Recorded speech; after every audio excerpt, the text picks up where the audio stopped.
This is Yamin. He's my smartest friend, but also he loves booster packs. Don't we all really? Come on, no need to lie, you're literally here watching this. I will offer Yamin more and more booster packs if he solves harder and harder puzzles. The last one is so tough it made me actually have to go read the comprehensive rules of magic, and that's over 300 pages long. But first, for one single booster pack, only if you solve this simple puzzle. You are at 3 life.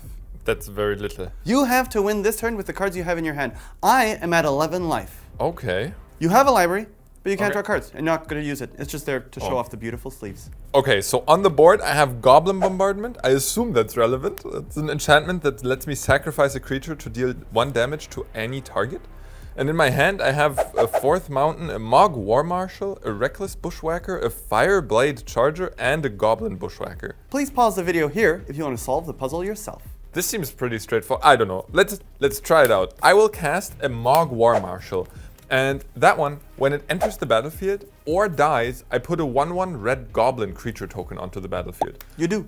And then I can just follow this up with a Goblin Bushwhacker with Kicker, which when it enters the battlefield, if it was kicked, so meaning I paid an additional red mana, creatures I control gain +1/+0 and gain haste until end of turn. They do. So they have haste, and I'll just swing at you. Ow, that's 6 damage. That's 6 total damage with the effect. I'm at 5. And then I sacrifice the Bushwhacker with the Goblin Bombardment to deal you 1, so you go to 4. And I sacrifice the token, so you go to 3. Oh, and then I sacrifice the War Marshal, and when it dies, I get it back a token. So you go to 2. And then I sacrifice the token, and you go to 1. And next turn, I untap, and you get hit in the face. Okay, no, stop. Okay. I'll take this back. All right, do it again. You got All one right. more go. There's a booster pack on the line, Yamin. Okay, so this one, I'll try out the other cards in my hand. I'll play a Fireblade Charger. As long as that one is equipped, it has haste, and when it dies, it deals damage equal to its power to any target. Okay, seems very promising. Then I will play the Bushwhacker again, but this time I won't pay Kicker. I've learned my lesson. It's just a 1/1. So this time, no additional effect, but then I will cast a Reckless Bushwhacker using its Surge ability, which I may cast the spell for its Surge cost, which is 2 mana, if I or a teammate has already cast another spell this turn, which I've cast plenty of spells. You have. It's also a 2/1 haste creature, and when it enters the battlefield, if its Surge cost was paid, other creatures I control gain +1/+0 and gain haste until end of turn. So once again, I'm attacking you with 2, 4, 6 points of damage, and then... Once again, I go to 5. We've been here before. You go to 5. You go to 4. I sacrifice the Bushwhacker to the Goblin Bombardment, and then you go to 3 because I sacrificed the Bushwhacker, and then I sacrifice this one, dealing 1 damage, and then it even has a trigger, and it deals damage equal to its power to any target. And its power right now is 2. It deals an additional 2 damage to you instead of the 1. You solve the puzzle, you don't kick the Bushwhacker. You win a booster, but wait. Before opening it, I give you the option to win 3 extra booster packs for a harder puzzle. And I can't open this one yet? This one was pretty easy, right? You can do another one. I can. Now, Yamin, for 4 booster packs of various fun TCG games, you are at 1 life. Stakes have never been higher. And I have lands that deal me damage? They currently are locked. Not only that, but I am attacking you with a God Eternal Bantu, which is a 5/6 menace, meaning you have to block it with 2 creatures, and when it enters, I sacrifice any number of other permanents and draw that many cards. It has some other text that's not relevant here, because you're also being attacked by a 3/3. Except, in the case of Grolub, for each 1 damage dealt to Grolub, each opponent gains 1 life. This is your chance to get out of 1 life. Also, then take 5 damage. Making this further more difficult, I have a Rage Thrower, and whenever another creature dies, any creature, it deals 2 damage to target player. And I can assure you, Yamin, the target looks like you. Okay, well, this is pretty dangerous, but I also have stuff to work with. I have an Archfiend of Depravity, a 5 mana 5/4 flyer, and at the beginning of each opponent's end step, that player chooses up to 2 creatures he or she controls, then sacrifices the rest. Okay, well, for that to happen, I need to make it to your end step. Unfortunately, it's also enchanted by Clinging Darkness. I decided to play that card for a reason. Yeah, it's -4, -1. So this one is only a 1/3 flying creature. And then Paladin of Atonement. At the beginning of each upkeep, if you lost life last turn, put a +1/+1 counter on the Paladin, and when it dies, I gain life equal to its toughness. And then I have a Cloud Shift in hand. Let me read it. It's 1 mana, exile target creature you control, then return that card to the battlefield under your control.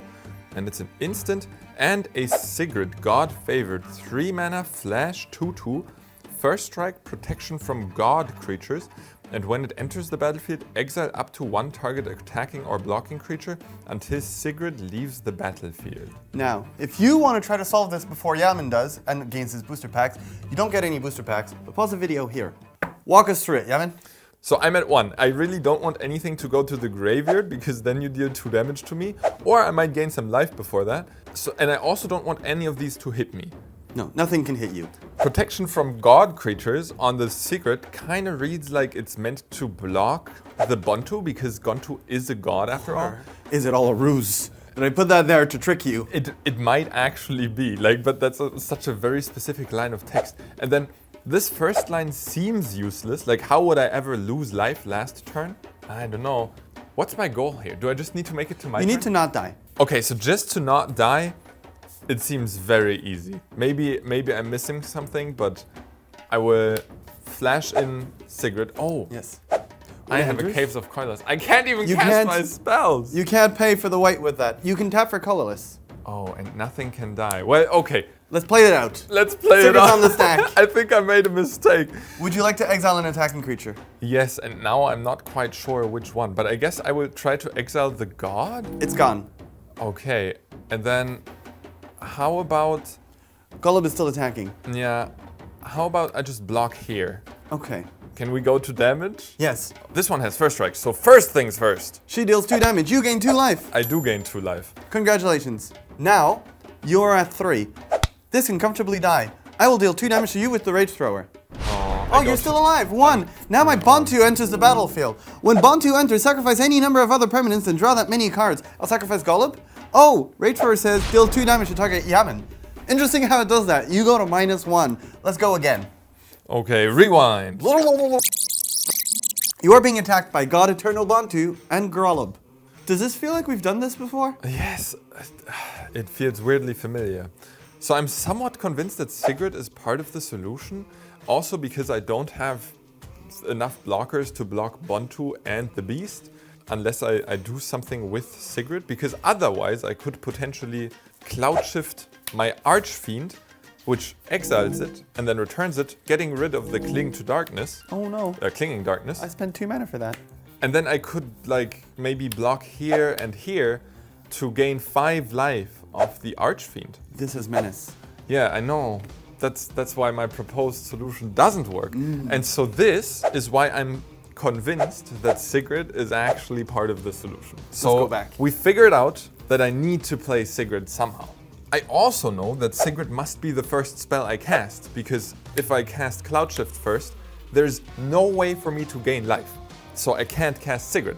So I know that first things first, I have to cast this Sigrid somehow. So this is in play, and I can exile anything.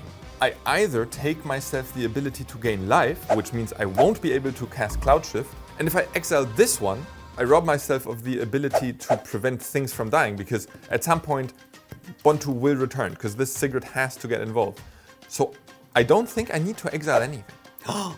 If this one is already in play, and I'm not exiling anything, then these are also just a trap. Oh no! Because it was all just a sham. The mirror has been revealed. The Wizard of Oz is just a little man. I just need not to take any damage, and Sigrid alone is already away. Not completely on her own, but I just need to block here.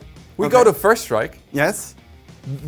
Nothing of this does anything right now. It doesn't matter. We go to first strike. I go to 3 life. I spend one because of my... when you deal it damage, you gain that much life. Yes. So I can spend one of those 3 life for the Cloud Shift on the Caves of Corlys, dealing 1 damage to me for white mana. And then I just Cloud Shift my own Sigrid again. Before regular damage happens. It comes back, and it exiles the Bontu. No, the Bontu! And now this one is still blocked, because the game doesn't care if the blocker is still there. It was still blocked, and this one is just exiled. And so now, at the end of turn, you only have 2 creatures, so the Archfiend doesn't cause you to sacrifice any. I'm very sorry. Let's stop the music. Can you read Archfiend again? At the beginning of each opponent's end step, that player chooses up to 2 creatures he or she controls, then sacrifices the rest. I will choose Grolub. It dies. It was a worthy sacrifice, because you take 2 damage and lose the game. Let's go back. We know I cast this pre-blocks. I already explained why. It's 7 times. I don't exile anything. I block here and I block here. Yes. This makes sense. Now we go to first strike. Yes. I gain 2 life because I deal 2 damage to the Grolump. Ouch. I go to 3 life. I Yes. spend 1 of those life points on casting Cloud Shift using my Caves of Koilos, targeting Sigrid. Okay. So now Sigrid leaves the battlefield, safe from being dealt damage and potentially causing me damage. Yes. And then I can put her back to exile the Archfiend. Ah, you read the rest of the text. It's the blocking creature. So my Archfiend doesn't let you sacrifice creatures anymore.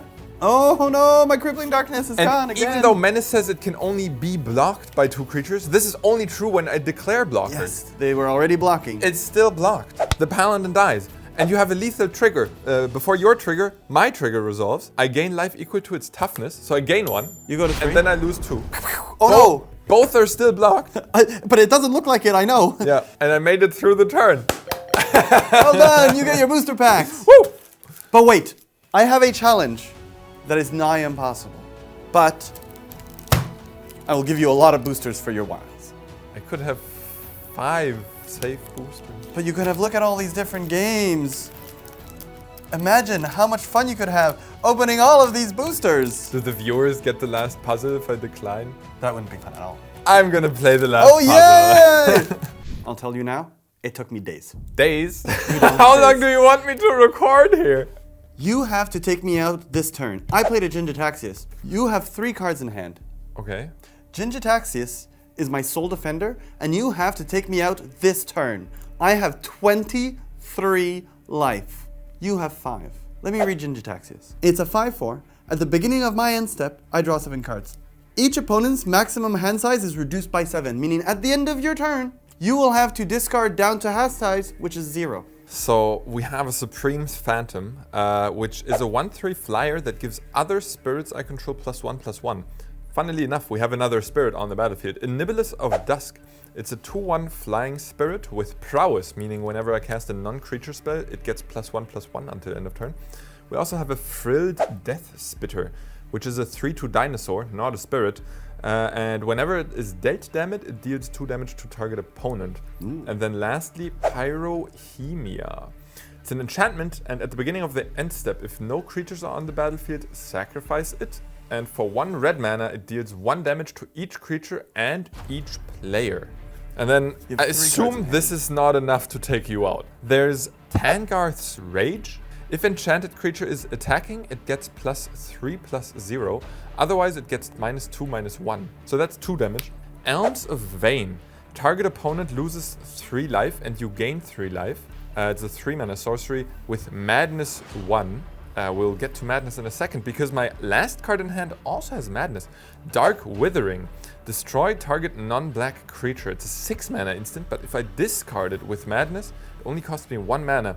Because Madness cards have the specialty that in this case they only cost 1 black mana if I discard it. Now that you know all the pieces, and you have 17 hours ahead of you if you do, you may pause the video right here to solve the puzzle yourself. Madness is a really useful ability when I have no hand size. Like if I pass the turn, I can cast these cards for very cheap. Because you'll have to discard all of them to Yeah. go down to 0, which is your maximum hand size. Also, unfortunately, this Death Spitter never gains toughness, because if it gained any toughness of the enchantment, then maybe I could have pinged it multiple times. But as it stands, that's not the case. At the very least now, I can give my Nibelus of Dusk additional power by using prowess, and this way it survives multiple pings of the Pyrohemia. So I think that's what I'm gonna go with first. I will cast the Tangarth's Rage just to see how much damage I can deal. Okay. Targeting the Nibelus of Dusk. So this is 1 prowess trigger here.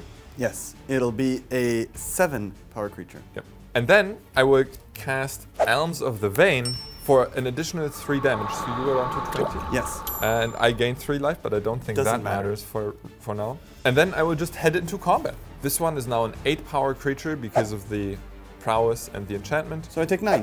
And then I have 3 additional activations of Pyrohemia. Except, let's play it out. You activate it 3 times. Everything takes 1 damage. You go to 10. I go to 10. This takes 1 damage. You go to 8. I go to 8. We'll do it again. 1 damage. go I to go to 7. 7. This takes 1 damage. I go to 5. 5. This one has Dies. taken lethal damage, and now you go to 4. Okay, well, we've got a lot further with the Yes. cards in hand, but not quite there. Let's rewind. This is kind of where I'm stuck, because currently I don't see a good way to cast this Dark Withering at a time that is convenient to me. I mean, I could, of course, spend a bunch of mana getting rid of your Jin Gitaxias, but by spending 6 mana, I rob myself the chance to cast both of my other spells. So unless I can somehow discount this Dark Withering before I move to combat, or rather before you move to blocks, I don't see a way to make this work. There is a thing as additional end steps. If you put triggers onto the stack during the cleanup step, which is the step where you discard to hand size, you put triggers onto the stack during that phase, the game can't have triggers on the stack during cleanup, so it goes back to an end step. It's like, oh, actually the turn's not done, we'll move back. Do you know exactly how that works? I think so. Let me help you out. I decided to consult the comprehensive rules of magic. You may as well. I will let you skip ahead though. Yes, my favorite part. Can you read 514.3, the addendum A? 514, cleanup step.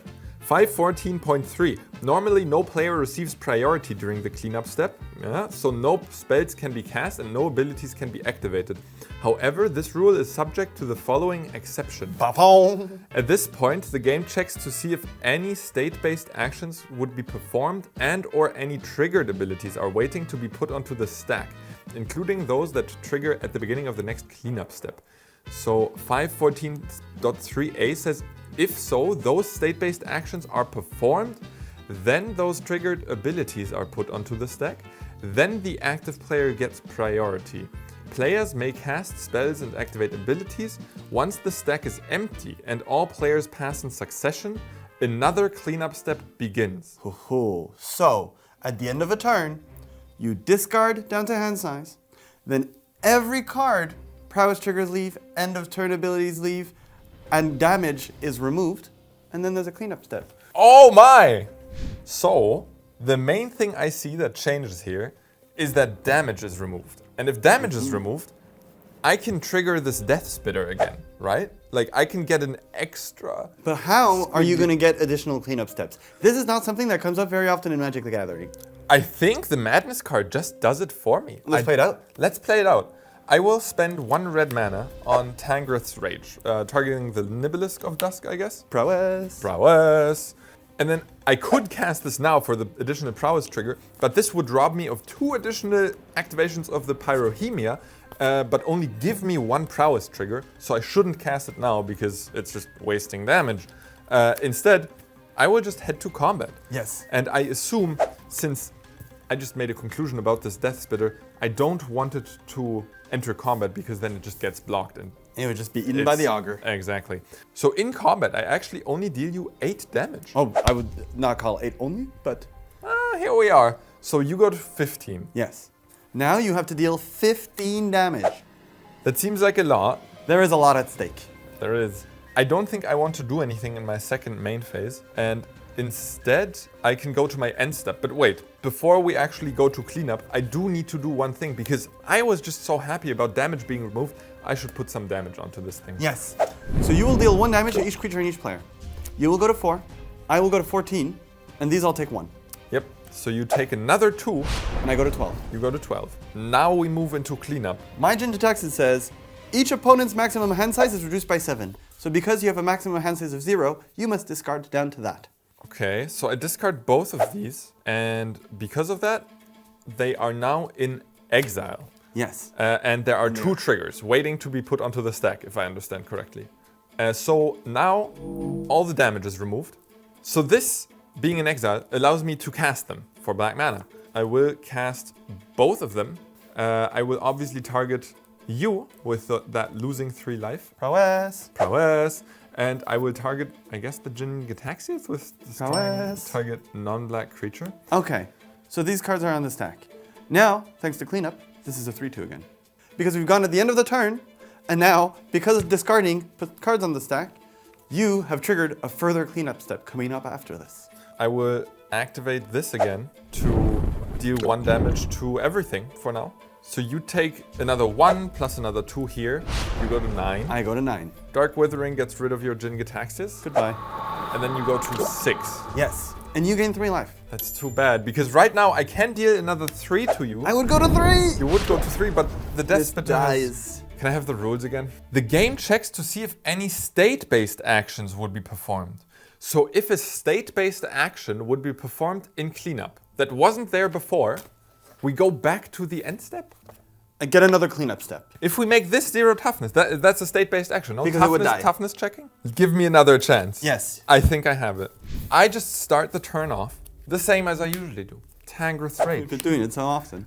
It was purely by accident that I put it on the Nibelisk rather than on the Supreme Phantom. Yet Just like little did you know. a habit, right? Like, This was the solution. put it on one of those flyers. Prowess. Prowess. And then yeah, it's a boring step. It's a boring combat. I just attack for 8. Once again, 8 damage is not negligible, but I go to 15. And then I activate the Pyrohemia once, which puts you 14. Pew! 12. So down to 12. And now comes the interesting part again. We need to move into the cleanup step. But your maximum hand size is 0. Yeah, so we are in cleanup and I discard these. And now these are something that needs to be put on the stack by paying mana for them, which I will do. And thus we're back in the end step, followed by another cleanup step. And so in this bonus end step, I will put this Dark Withering onto the stack, targeting my Supreme Phantom this time, because destroying But that's Jin your own creature. Yeah, I don't know, it was a habit. Once again, a habit that tricked me into targeting your creature. And I will also put the Elms of the Vein on the stack. So now, Prowess. prowess, but also there's a further cleanup step. We've already cleaned up. Well, Here you are making a mess. yeah, but before that new cleanup step, I will activate Pyrohemia again, dealing 1 damage to everything. Meaning, I also get 2 from the dinosaur. I am at 9. And then I can let this Elms of the Vein resolve, so you go down to 6. Yes. And you gain 3 up to 6. And this Dark Withering now gets rid of my Supreme Phantom. Now, this Nibelisk of Dusk still has a bunch of prowess triggers on it, Yes, right? so Like it's I just huge. cast 2 It's non-creature fine. spells. Would you like to go into cleanup step? I would like to go into the cleanup step Prowess because has disappeared. prowess disappears, and thus this one has 0 toughness. So the toughness checking is a state-based action, so it goes to the graveyard. But for it to do that, we need to go back to the end Yes, step because again. something died. They were cleaning up and they found a dead body. Yeah, Further cleanup step. because now I can just pay an additional red. Deal 1 Deal to one. me. And the Exactly. dinosaur. I go to 3. And now I'm exactly where I want to be, because I can pay the final red mana. Now this one actually takes lethal damage, but I'm out of mana anyways. And I'm out of life. Because you deal me 1 with the Pyrohemia, 2 with the dinosaur. I'm at 0. That's actually crazy. We cleaned up so much. Goodness. We don't even have a board. That's absurd. Well done. These are all yours. That's awesome. There's even Digimon. Oh, and of course at 2020. Oath of the Gatewatch, that's a blast from the past. I got Dominaria. I thought for sure the Dark Withering is just a distraction in this hand. No, this puzzle is super duper clean.